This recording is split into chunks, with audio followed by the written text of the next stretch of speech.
Hello and welcome to a study in chaos. My name is Kat. I publish under the pen name Kat Leo and I do stuff at KatsChaosCafe online.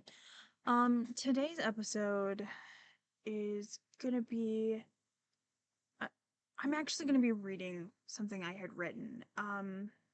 It's gonna be on its own as the Substack post. Um at Cat at the Chaos Cafe. But this post is deeply personal, and it's something that I wish I had found when I was first diagnosed with ulcerative colitis.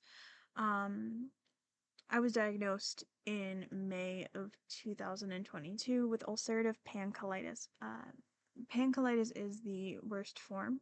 I surprisingly was not hospitalized at any point, and I still have my entire colon as is. Um, since my diagnosis, through getting diagnosed and then since then, I have had 2 colonoscopies and 1 endoscopy because I also have gastritis. Um, so my entire GI tract is like, hey, let's be rude.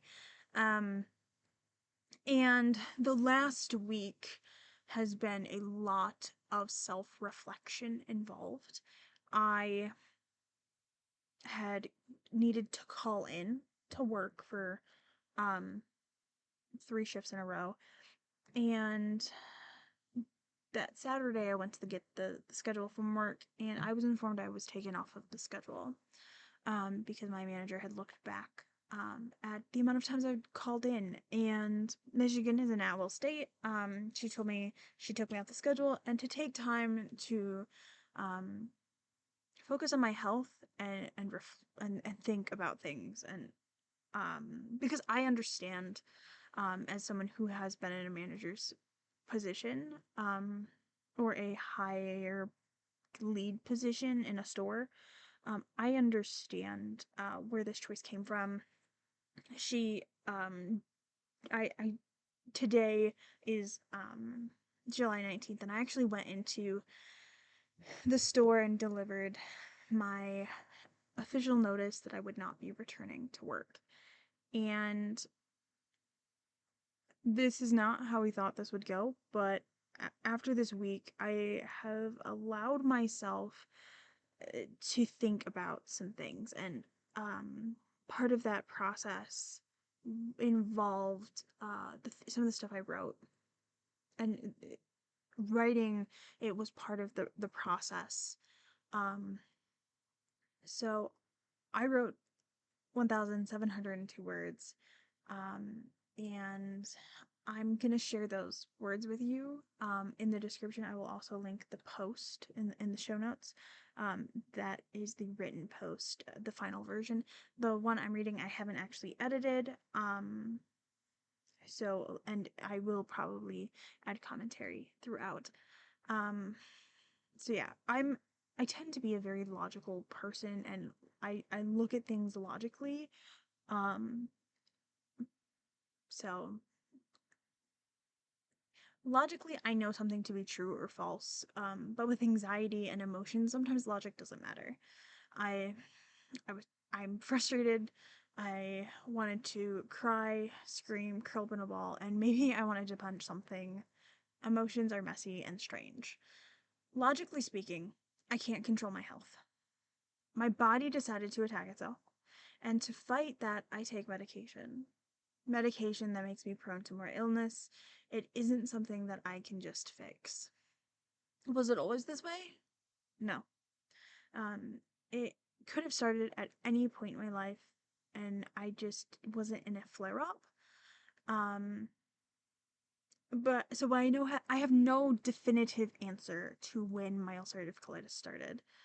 Um, I could have been born with it. It could have begun or been triggered when I had my first allergic reaction, which was actually to Bactrim, a sulfa drug, um, when I was in late middle school, early high school. Um, but I do know when I was diagnosed, May of 2022. What proceeded in my life around the time of my diagnosis was not a good time, physically and emotionally. It has been 3 years since I was officially diagnosed with the ulcerative colitis, which I do refer to as UC. There have been good days and there have been even been bad. There are struggles and challenges that with time I will overcome them. Um, Struggles and challenges that I will learn how to compensate for in life. So the last week has involved some self-evaluations in many aspects, thinking about how I've been going about life and work. I've been chasing a previous version of myself, pushing my limits and not respecting or creating boundaries for my new self, trying to bulldoze myself back to who I physically once was. There's a chance I can get some of my old limits back someday. Maybe not have to see doctors so much. I see my GI specialist about every 6 months. It was every 3 months. The goal is to be once a year. Um, but I've been going about this, but how I've been going about it won't get me there. It won't get me to a stronger point. If anything, it's more likely to hurt me or hurl me back into a flare up. And the chances are that that flare up will be equally as bad, but it could be not as bad or it could be worse. Um, so there are a lot of potentialities with that. From looking up ulcerative colitis, I know that I haven't had it the worst. It can be significantly worse. You can have surgery where portions of your colon are removed. Some people have a stoma bag. Um, know that the same illness will affect people differently. And so, how it affects me is different than how it would affect you if you were to have it. And the side effects and symptoms can vary within the same person from flare up to flare up or day to day. So some days I am fine and some days I'm not. Some days um my joints are fine and some days I eat a salad and I get diarrhea or I end up in physical pain. It depends in the moment, really. I'm not 100% sure when my initial flare up started, in all honesty. At the time, I was a full time college student and I was working just under full time. So I was working 30, 32 hours a week, um, or more sometimes. And so I was very good. I got very good at ignoring the needs of my physical and mental health. There were times when I before my ulcerative colitis diagnosis, a couple years before, while I was in college, I would have a minimum one panic attack a week, sometimes daily. And it was not a good time. Um, am I better? This is a problem that I struggle with to this day. Is listening to my body and doing what my body tells me I need. Am I better than I was 3 years ago? Yes. But I definitely still need work. And this last week has taught me that. Back in 2022, I worked in a retail environment in the fashions department of a superstore. And I was sometimes the only person left to work in the department.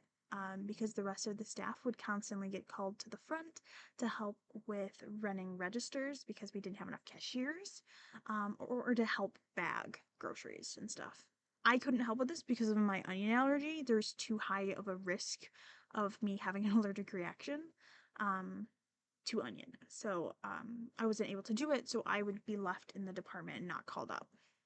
And there were days that I didn't even know who I was working with because the person I was working with had been called to the front for most, if not their entire shift.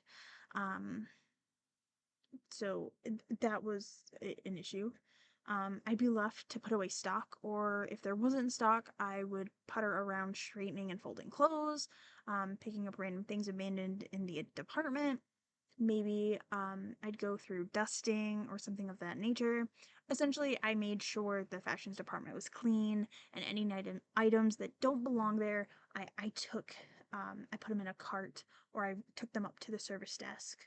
Um, depending on the urgency of the item. Like if somebody for some reason left something from grocery in the fashions department, I would have to take that to the service desk immediately, especially if it was cold items. And yes, I did have people do that. Like somebody once left steak in the fashions department in the shirts. Like why would you do that? So many questions. Looking back, there are days where I am honestly astonished I was able to get any work done back then. It wasn't all the time. Like it wasn't every day for the whole 8-hour shift, but I would be in the middle of doing something and then have to basically sprint to the bathroom and then proceed to have painful diarrhea with blood in my stool. Um, and then sometimes, if I wasn't sprinting to the bathroom, I would feel sharp shoots of pain in my abdomen that would cause me to double over in pain. Um, and the pain was strong enough that I would have tears in my eyes. And I would, pain would work its way through, and then I would stand back up and go about my job again. Um, there were days that, at that time, that I slept less than 4 hours. Um, I'd wake up from the pain or from the diarrhea, um, or the discomfort and heat. My stomach like radiated heat. So I to cool down my stomach so that I could, because my stomach area, my abdomen would just sweat because I was so warm. So I would actually take like damp washcloths or hand towels or paper towels, and like wring them out so that they weren't like wet, but that they were cool, and I would just lay them on my stomach so that I could sleep because of how warm I was. Um, but looking back, it's no surprise that the worse the pain got, and the more I was running to the bathroom and in more pain and sleeping less and less, I started having more panic attacks as well. And panic attacks can be, there were times when I'd have a panic attack and I could function perfectly fine that day. But then there are days when you have a panic attack that you're non functional. You can go about your base needs, but it's so draining. Sometimes a panic attack can affect your entire body. And add on to that I don't know if it was what truly caused it. The doctors were confused when I told them how I about my appetite. I knew I was hungry and I knew I needed to eat food, but if I tried to eat food, my mouth would go dry and um or like I'd want to gag. Um I tried to eat just about everything that was like safe for me to eat that didn't have onion in it. Um, I tried eating my favorite foods. I tried eating new foods that I found were onion free. I tried fast food that I like was allergy safe. I cannot tell you the amount of money I wasted on food that I would take a bite of or two and not be able to eat it. Um, I was essentially living off of popsicles. They were, because like it's kind of hard for a popsicle to make your mouth go dry considering they're wet. Um, most of the time I was able to eat like popsicles and stuff. And there are popsicle flavors I do not like, and I was eating them because like it was like the only thing I could keep down. Also, they were cold, and the coldness felt good. Um, or like when I'd be trying to eat, I'd be eating and then just have to sprint to the bathroom or get the shooting pain, and then I would have absolutely no appetite after that. Ironically, a blessing in disguise was me getting fired from my job at that in that fashions department. Yes, it majorly sucked at the time, especially since like I got fired and officially graduated from college the same weekend. Um, but it also made it me forced to me to go to the doctor. My mom pushed me to go to the doctor, and I always had the excuse of I can't go to the doctor, I have work or I have school, and suddenly there were no excuses. I couldn't make excuses anymore. Um, but I called them and told them about my symptoms, and I don't remember if they got me in that day, or the day after. I almost want to say that day. It was the first time I ever got blood work done. I had to do a stool test, and they're disgusting, by the way. Um, I had to do like multiple types of them too. It was weird. I almost passed out because also I was like not malnourished, but not in a way, living off of popsicles. Um, and the results when the blood work and the stool sample tests and everything came in, it wasn't good. Um, I remember one of the tests looking at the results on the my chart thingy, and it was registering so high that it just said greater than a number because it didn't go higher than that. That's pretty bad. Also, my inflammation levels in my body were extremely high, and it might have been the one that was just greater than. Um, the following week, after all the tests, I think I went in on like Monday, and then the following week, Tuesday, I think it was, the office called me, and they told me that they were referring me to a GI specialist, and the GI specialist actually called me that day, I think, after my regular doctor. Let me know. And I went in that Thursday for an appointment and burned into my memory from that appointment was the doctor looking at his computer because he was reading the results while I was sitting in the room, and then looking up from the computer to look at me as he read through the results. He'd look down and then look up, and look down and then look up. And the words, "You look really good considering your blood work," had come out, like out of my, considering your test results, is burned into my memory. Probably for the rest of my life. Um, the next day, I went in for a colonoscopy and an endoscopy. Um, that was the only endoscopy I've had. But I have, including that first colonoscopy, I've had two. Um, that was a little over 3 years ago. 3 years ago in May. Um,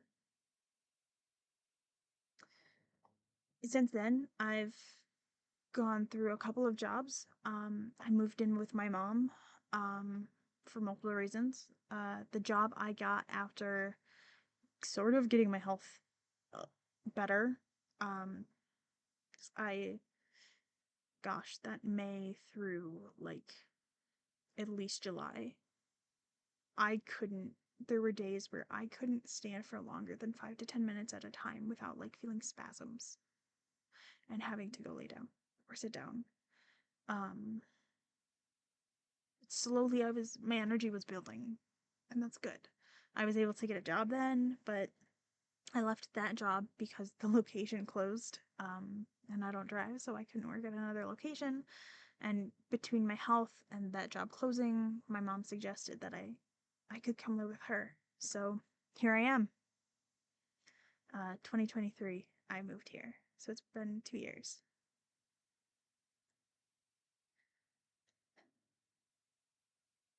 And I've gone through several medications. I started with Lialda, and then that wasn't working. I was on that for a year, I believe, almost two.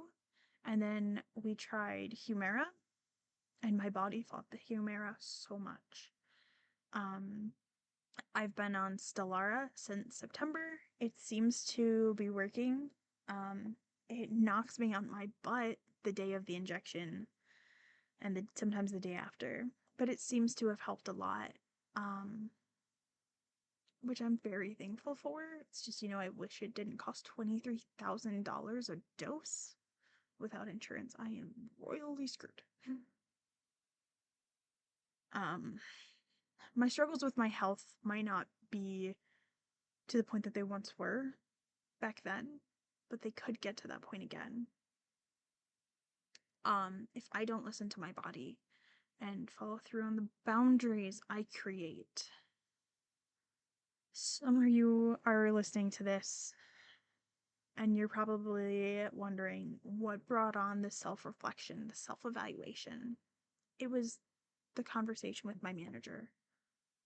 Um, a choice was made for me to take time off for a week, at least, possibly more, and to focus on my health. And it was definitely, I needed the, to be forced to take a self reflection. I wish I would have been talked to a little bit more rather than told I was taking the week off.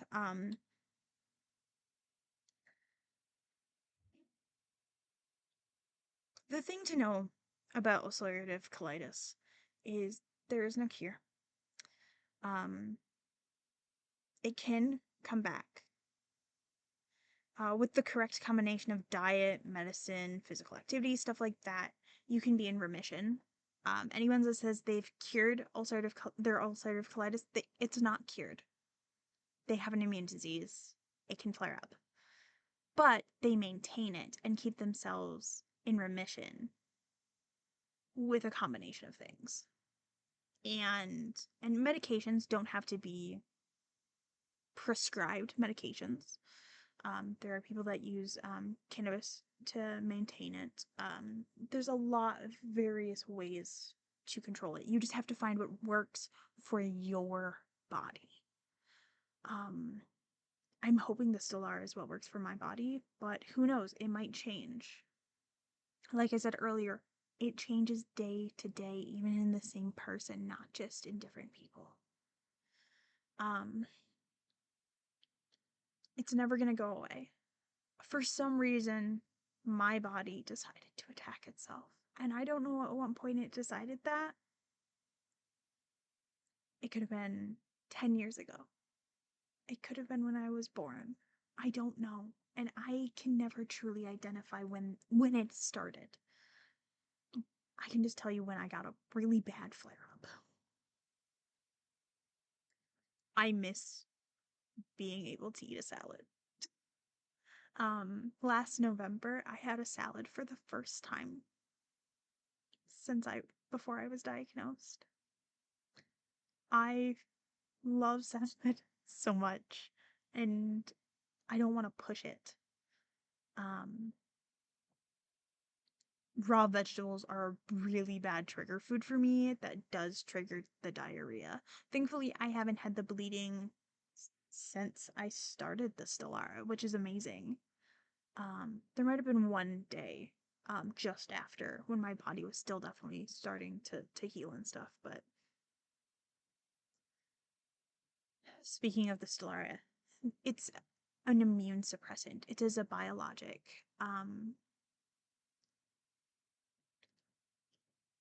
With ulcerative colitis, it's a chronic illness. Your body is attacking itself. And I take an immune suppressant. I have a compromised immune system. One of the warnings when one starts the medication is it says how the risk of infection, the prone to infection list. Before I could start an immune suppressant, I had to get a bunch of blood work done, and the tech at the hospital that was doing my blood draw was like, "What are you getting this blood work for? I've never even heard of some of these, what they're testing. Um, and some of them, like, I might have done one, but I've never seen this combination before." And so I had to explain that because of the immune suppressant I would be taking, which started with the Humira actually, which was when I first got the blood tests. Start that because it's also an immune suppressant. I'm very prone for infection. Um, so every year I have to be tested for tuberculosis. Um, because I'm at high risk of it. Um, there are other things I also have to get tested for semi-regularly, because if I'm exposed, I'm at such high risk of contracting stuff. So if, say, a coworker gets a cold, I'm more likely to catch it than most of my other coworkers. A customer comes in sick. Guess what? There's a chance I'll catch it and my coworker won't. There's always a chance on some level that you can catch somebody else's illness, but my risk, possibly your risk, is at a higher risk level. Um, Instead of a 1 out of 5, we're possibly at a 3 or a 4 even, depending on what we are. And if you're also already sick, it's even more prone to happen.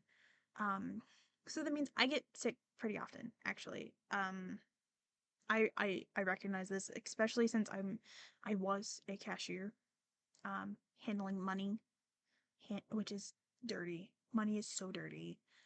Touching every item that a customer has placed on the table on the counter to scan. Um, Having people stand with just the counter between us, directly in front of me, um, also puts high chances of stuff. Wearing a mask can definitely help.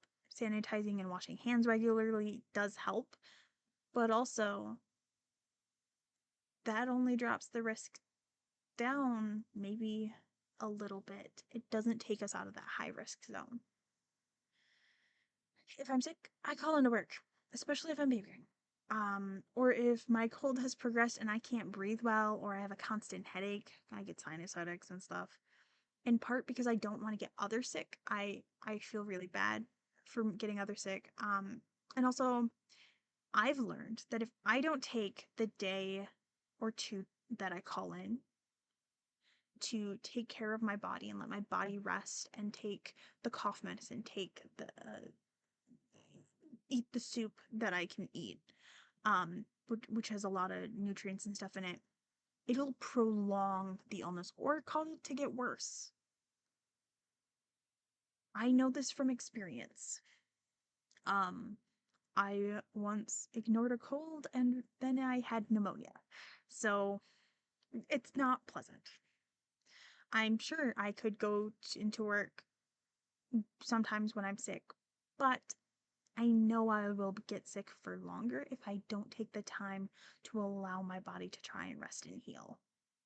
Because also that just means I'm being exposed to even more germs and potentially other sicknesses, which would then cause a chain reaction of being sick for far longer and possibly far worse. Um, versus if I call in, I take a day to rest and I let my body heal, and I'm out 1 or 2 days instead of being sick for 2 weeks or longer at a time. Or something turning into something worse. Also, I shouldn't have to explain. If I'm puking, I'm not working because that's self-explanatory. I, as a person, like before I ever got sick, if you were puking, I did not want you handling my money. I didn't want you handling my stuff. Like, go home, okay? Like, even outside of the food industry, like, if you're puking, go home, okay? That's gross. That's nasty. And if your boss wants you to work when you're puking, no, that's not cool. Okay.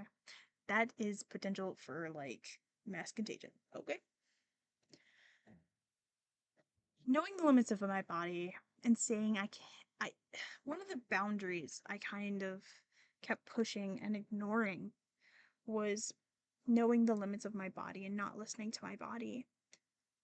Saying I can only work 2 to 3 days and then turning around and saying, yes, I'll come in when someone else calls out is, and not thinking about it is something that I've done. I'd get called and be like, yeah, I can come in, without thinking of the fact that, hey, I'm already working 2 to 3, like I'm already working 3 shifts. If I work a fourth shift, my body is going to be in a lot of pain because of the inflammation and stuff, and it will negatively impact me. And looking back, I am pretty sure several of the times I've called in were after I've worked more than those 2 to 3 shifts. Um, this last week has helped me to realize that I've been trying to bulldoze my way through life, and it obviously isn't working. I haven't been giving myself the respect I deserve. I haven't been following through on some of those boundaries. Like I shouldn't I shouldn't go into work when I know I'm physically going to be overexhausted and it's gonna cause me pain. Um, I recognize now something about how I've been going hasn't been working with how I'm trying to live. And I owe it to myself to try and live without risking my health or my peace of mind.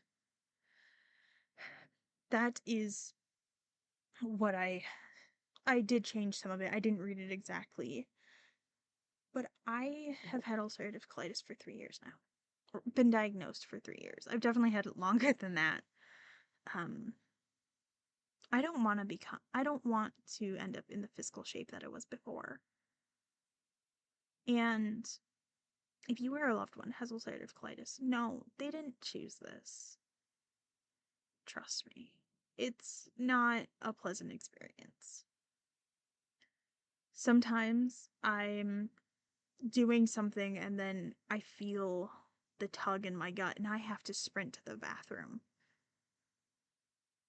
because I don't want to poop my pants. This has been a hard episode. I'm surprised I didn't cry while reading this, but reading it helped me condense my emotions. In the future, I would like to talk more about my ulcerative colitis and my journey, and maybe share more of my personal experience, things maybe that have helped me, that I've learned, stuff like that. Hopefully, it can help someone else. This is something, what I wrote, what I just read to you, what I just talked to you about, is something I wish I would have found in 2022, and I didn't. Most of what I found was medical articles and such, um, clinical trials, things like that, not the personal perspective. Don't let the chaos take you. Have a good day.